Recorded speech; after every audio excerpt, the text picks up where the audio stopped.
Hey guys, what's up? This is Bharat. You're watching iGyaan. Today we're going to be unboxing, taking a first look at the Redmi Note 9.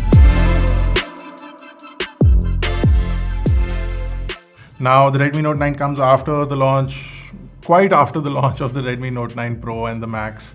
So this is going to be their sort of entry into the Note series, and lots of things that people will like, lots of things that people may not. But as far as pricing is concerned, it's been slashed off completely, but we'll leave pricing and links to buy it in the description below if you guys are interested.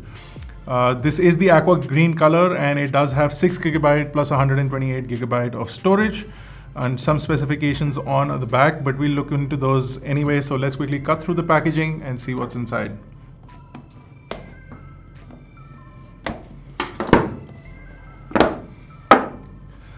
So first thing inside the box is going to be the protective case, which is over here. So clear TPU, soft TPU case included inside the packaging.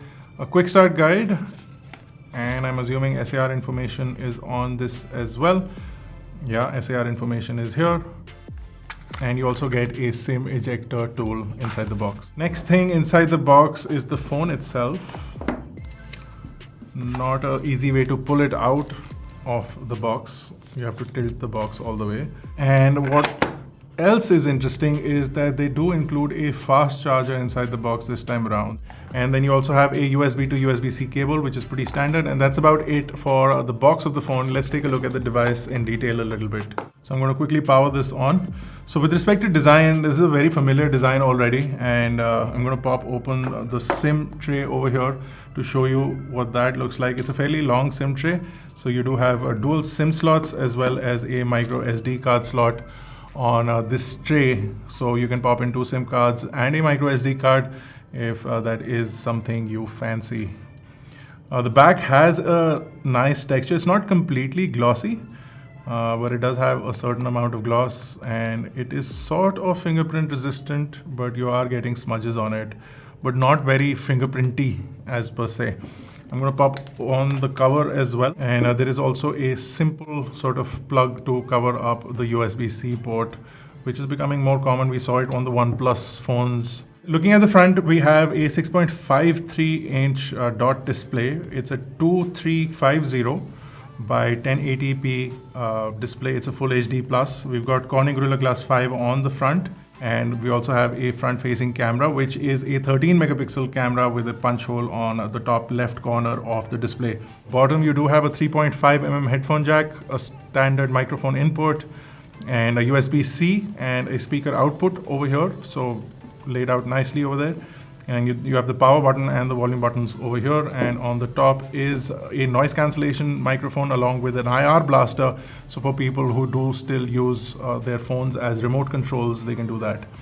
Now on the back is where the 4 cameras are, and then you also have a fingerprint sensor on the back of the device. So the main camera is a 48 megapixel camera. Now this is a Samsung sensor, not a Sony sensor. And you also have an 8 megapixel ultra wide camera with a 118-degree field of view. And then you also have a 2 megapixel macro camera and a 2 megapixel depth camera. Like you can see, there's a single LED flash, and the fingerprint sensor is also here in just under the camera mechanism. So while this is booting up, I'll tell you that this has a MediaTek Helio G85 chipset, which is something that a lot of people will not be happy with. We're quite used to looking at Snapdragon in this price bracket, especially from Redmi devices. So a MediaTek G85 as a SoC will not be appreciated by a lot of people, but we'll have to look at performance and see whether or not it sort of falls into the right category. It's a 12 nanometer chip. It's got a dual core 2 GHz along with a 6 core 1.8 GHz CPU setup, so 8 cores in total.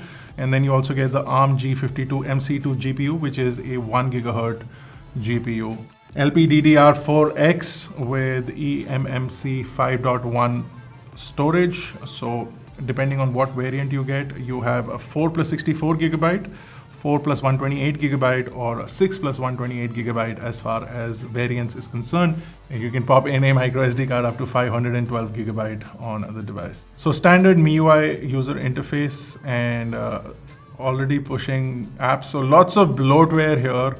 Not very happy about that. So lots of pre-installed games, not interested. Not interested, not interested in all of these games, not interested in all of these apps pre-installed. So again, something that Xiaomi tends to do is sort of offset their costs by adding apps or collaborating with apps. And the infamous security app is still on the phone, and whether or not you grant it authorization, it's there. So all of those things are still a little bit of a glitch with respect to the user interface, with respect to some of the apps, with respect to some of the privacy issues, still everything on the device. But let's focus on the camera a little bit over here, and let's look at some of the features of the camera. So we've got a 48 megapixel mode for the camera, portrait shot, night mode, a panorama, and a pro mode. And the pro mode also has video recording, which is something that I was interested in looking at to see whether we get still things like focus peaking and all. So really cool that a phone can offer focus peaking. I wish more companies would do this so that I can manually focus in on video, something that anyone who uses their phone for any kind of video apart from amateur video will appreciate focus peaking on their devices. I know some apps do allow it, but to have it on the native camera app is always good. With respect to the form factor, this is something that we've already seen. We've seen it all over. We've seen it on Redmi side of things. We've seen it on Poco side of things. So with respect to specs, it's pretty much, with respect to design, it's pretty much similar to what we are already looking at. But we do have Gorilla Glass 5 on the back as well as the front. And it does have a P2I coating, so it is water repellent, not resistant. So if you do manage to use this phone in the rain or something like that, it will not have any issues with respect to that. The phone has a 5020 milliamp hour battery, and then the phone also supports 9-watt reverse charging, so you can pop in a USB-C cable from here to any other phone and it will charge up the other device, so you can use your phone as a power bank for another phone, which is convenient, especially in an emergency situation. You can provide 9 watts of power to somebody, which could be good enough for at least making a few phone calls.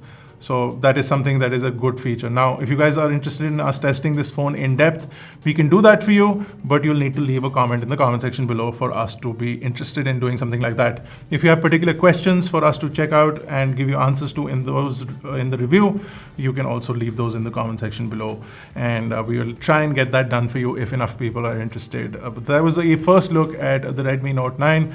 A pretty interesting device. Price and availability details in the description below. If you like the video, don't forget to smash the like button, hit the subscribe button if you're not already part of Team iGyaan. This has been Bharat. I'll see you guys in the next one.